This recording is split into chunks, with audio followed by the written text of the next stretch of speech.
మిత్రులందరికీ నమస్కారం. ఈరోజు ఒక ప్రత్యేకమైన ఆలయ విశేషాలను మీకు పరిచయం చేయబోతున్నాను. ఈ ఆలయం వెనుక ఒక ప్రత్యేకమైన కథ ఉంది. ఒక మహిళ హృదయంలో పుట్టిన భక్తి భావన కాలక్రమేపీ ఒక గొప్ప సంకల్పంగా మారింది. దేవుడిపై ఉన్న అపార విశ్వాసంతో ఆమె ప్రారంభించిన ఆ ఆలోచన అనేక మంది సహకారం మరియు ఆశీస్సులతో నేడు ఈ దివ్య ఆలయంగా రూపొందుకుంది. భక్తి, అంకితభావం, సేవాతత్వానికి ప్రతీకగా నిలిచిన ఈ ఆలయం ప్రస్తుతం ఎందరో భక్తులు ఆధ్యాత్మిక ప్రశాంతతను అందిస్తుంది.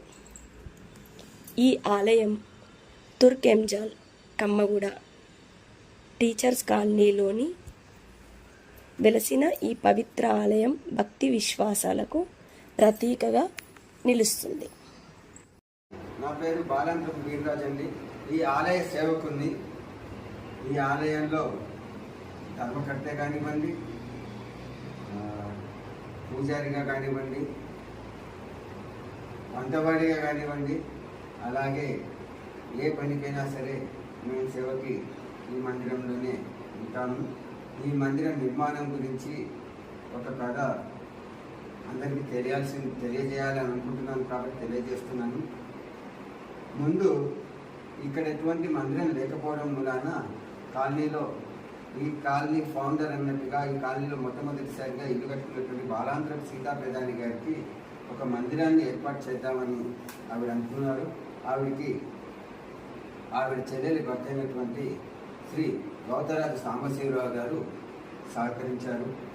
ఆ సమయంలో ఇక్కడ కొంచెం స్థలం ఉండడం వలన ఈ స్థలంలో వినాయకుడి మందిరాన్ని కడదామని తీర్మానించుకొని వాళ్ళు అనుకున్నారు. దాని తర్వాత పంచాయతీ ఆఫీసులకి వాటికి వెళ్ళి వాళ్ళందరి దగ్గర నుంచి అనుమతులు తీసుకున్న తర్వాత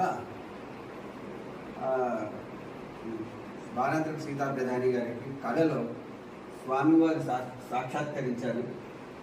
నా మందిరాన్ని కట్టమ్మా అనేసి ఆయన అడగడం, వరుసగా వారం నుంచి 10 రోజులు ఆయన కళలో వివిధ రూపాల్లో సాయిబాబా గారు సాక్షాత్కరించడం వలన గణేష మందిరం కాస్త సాయి గణేష మందిరంగా రూపుదాల్చింది.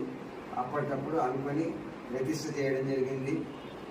ప్రతిష్ఠ అనగా శంకుస్థాపన చేయడం మొదలు పెట్టినప్పటి నుంచి డబ్బులు ఎలా వస్తాయా అని అనుకున్నారు. కళలో కదండి నల్లగా ఆ గొప్ప లాంటి చిప్పనే ఆ నిండా ధనరాశులతోటి కళలో ఆవిడకి రావడం కనిపించింది. కానీ గౌతరాజు సాంబశివరావు గారు, వారి సతిమణి రాజలక్ష్మి గారు ఈ యొక్క విషయంలో ఆవిడకి బాగా సహకరించారు. వాళ్ళు ముగ్గురు కలిసి జోలె పట్టుకొని కూడా తిరగడం జరిగింది. ఆ తదుపరి ఒక్కొక్కళ్ళు ఒక్కొక్క విగ్రహాన్ని ఇవ్వడానికి ముందుకు వచ్చారు. అలానే విరాళాలు ఇవ్వడం జరిగింది. దాంతో మందిరం 2015 శ్రీ పంచమి నాడు ప్రతిష్ఠ జరిగింది. ఈ చుట్టుపక్కల ఉన్న మందిరాలలో ఉత్తరాయణ పుణ్యకాలంలో శ్రీ బ్రహ్మర్షి నాగశంకర్ శర్మ గారి చేతుల మీదుగా ఆయన ఆధ్వర్యంలో ఈ యొక్క ప్రతిష్టాపన జరిగింది. ఆ తర్వాత సంవత్సరానికి ఆవిడ కాలం చేయడం జరిగింది 2016లో. ఆ తర్వాత దీన్ని వారి పెద్దపుత్రుడు బాలాంత్రపు వెంకటేశ్వరరావు గారు ఆయన యొక్క ఆధ్వర్యంలో అందరినీ సంప్రదించి దీనిని రెనోవేషన్ చేశారు. రెనోవేషన్ చేసినప్పుడు సుబ్రహ్మణ్యేశ్వర స్వామి విగ్రహము, శ్రీ కాశీ విశ్వేశ్వర స్వామి విగ్రహము, అలాగే శ్రీ అన్నపూర్ణాదేవి విగ్రహము, నవగ్రహాల విగ్రహాలు, ఇవన్నీ శివ పంచాయతనాన్ని కూడా ఈ మందిరంలో ఏర్పాటు చేయడం జరిగింది. ఈ యొక్క దానికి సహకరించిన ప్రతి ఒక్కరికి ధన్యవాదాలు. ఇక్కడికి వచ్చి ఎవరైనా కానీ స్వామివారిని కోరుకుంటే వారి యొక్క కోరికలు తీరుతాయనేసి ప్రతి ఒక్కళ్ళు చెప్తూ ఉంటారు.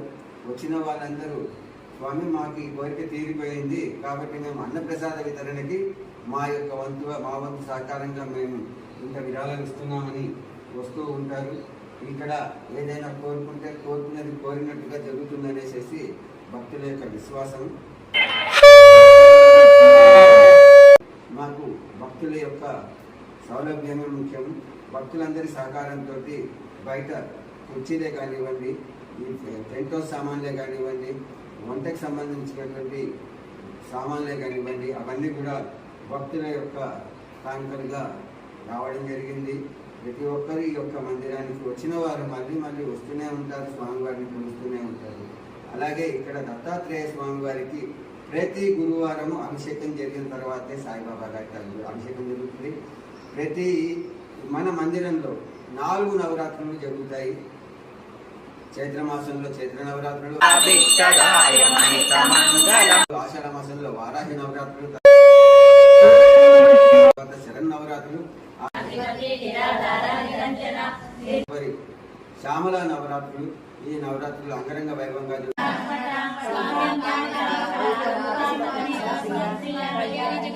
శివరాత్రి నాడు గంగా భవానీ సమేత కాశీ విశ్వేశ్వర స్వామి వారి యొక్క కళ్యాణం నభుతో నభవిష్యతి. అది చూసి తీరాల్సిందే, చెప్పడానికి అలవి కాదు, అంత బాగా జరుగుతుంది. జై బోలో సాయినాథ్ మహారాజ్ కి.